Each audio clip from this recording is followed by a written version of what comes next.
David Stockman is joining us. Of course, he was Ronald Reagan's budget director. He had expressed frustration with both of the premier candidates on issues that were near and dear to him, like the debt. But to give credit to David Stockman, he had sensed this rage and the fact that Trump was the kind of guy to shake things up, even though he's critical, again, of both candidates. But whatever he's building here, David, is something that few saw coming. And the coalition that he's built, or maybe the coalition that is unraveling for Hillary Clinton. What do you think? Well, I have a news flash for you. You're too timid to call it, but Trump won, and here's why. He's maintained the Romney Reds. That's 206 votes. He won the two big enchiladas, Florida and Ohio. That's 253. I'm sure he'll win the 2nd District of Maine. That's 254. He won Wisconsin, 264. He won Iowa. That's +6. That gets me to 270. And therefore, we have a thunderbolt. We have a Brexit on steroids. Well, wait. How did you get to the 270? Explain that again, because... All right, let's go through it. I beg you not to repeat each state again, No. David, if you do this a little slowly... We're working a lot of hours here. All right, 206 is the Romney Reds from last time. He's won all of them, including... You're right. All right, another 47 is the big enchiladas, Florida and Ohio, 253. The 2nd District of Maine, I'm pretty sure he'll win, 254. 10 votes for Wisconsin, 264. 6 votes called for Iowa. My math, I think, adds to 270. That's the thunderbolt. That is the Brexit on steroids. Okay, fine. Lou was writing it all down, and I'm looking at it. Let me put it this way. David Stockman just took us to school on the... I think you're right. He took us to the woodshed. All right, let's assume you're right on that. Who am I to second guess one of the greatest numbers crunchers ever? But if we're to buy what Trish Regan was getting in earlier about this unusual way he went about it, by more going after a lot of the Democratic base here, that's pretty remarkable. Explain what you think happened. Well, I mean, the good news is the night is almost over. The bad news is the national nightmare starts tomorrow morning. The United States will become ungovernable for the next year. There will be chaos. What do you mean ungovernable? Because we're going to have a debt ceiling expiration in March. There's no way they'll extend it without a government shutdown time after time.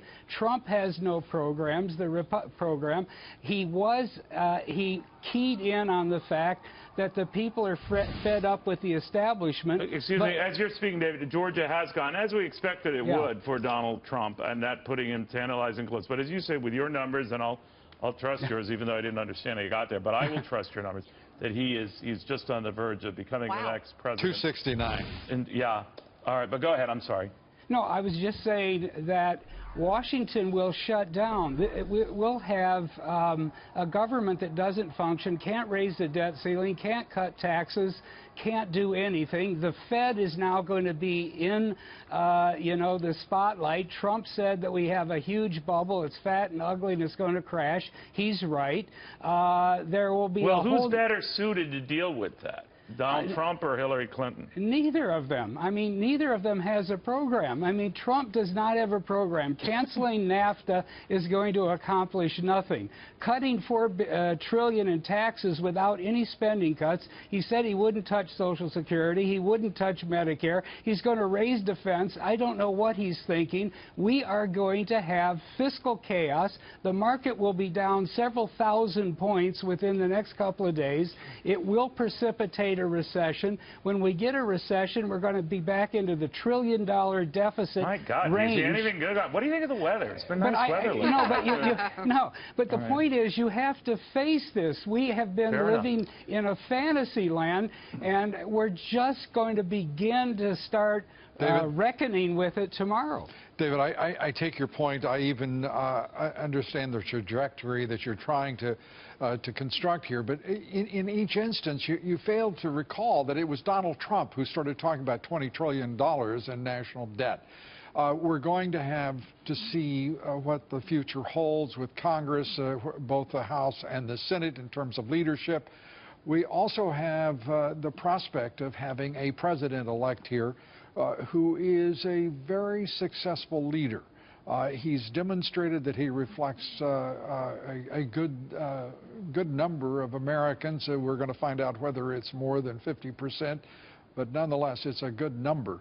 And I just think that you're creating I could see that reaction if you had maintained the status quo.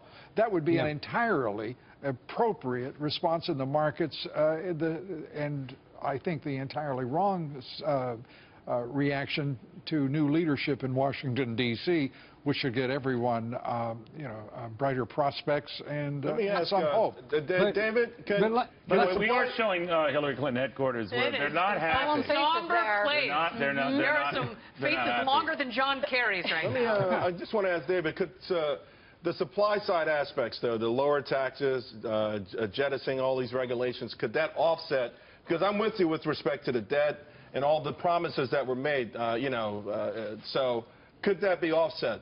I doubt it, because all the regulations he's going to cancel will go into court. It'll all be challenged. He won't be able to cut taxes. We got $20 trillion of debt now. When I was with Reagan cutting taxes in 1981, we had $1 trillion of debt. It's a totally different world.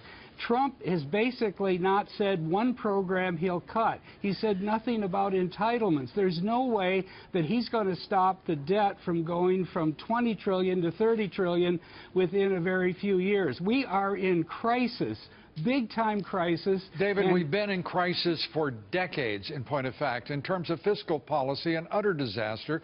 And you are sitting here suggesting that the man who looks like he's going to become the president-elect at this particular moment is not the one who sounded the clarion call on precisely a disastrous crisis fiscal condition for the United States. I mean, he is the one who did bring it to national attention. But the only thing he did was mention the $20 trillion number. Would you like him to be hidebound with specific policy prescriptions, given the fact that it would have been a very unwise course to take? No, I think his judgment is so bad to say I have to raise defense spending. Right. His judgment is so bad that he can't even say, we'll do something about the wealthy retirees. He has no mandate. I've been in Washington a long time. If you don't have a mandate, you will get nothing done. Can I say something to you, David? Yeah. One of the problems are the people who get elected to office and start screaming mandate when they have 48% or 50.1% of the vote. That's not a mandate, it's a damn election. And this mandate stuff is for authoritarian statist regimes. It has nothing to do with democracies. Okay, but the Wall Street, Washington ruling elites will not The hell with the elites. No, didn't you see the results of the election to this point? The hell with the elites. No, but I just called it. But I want to tell you, they will not let him rule.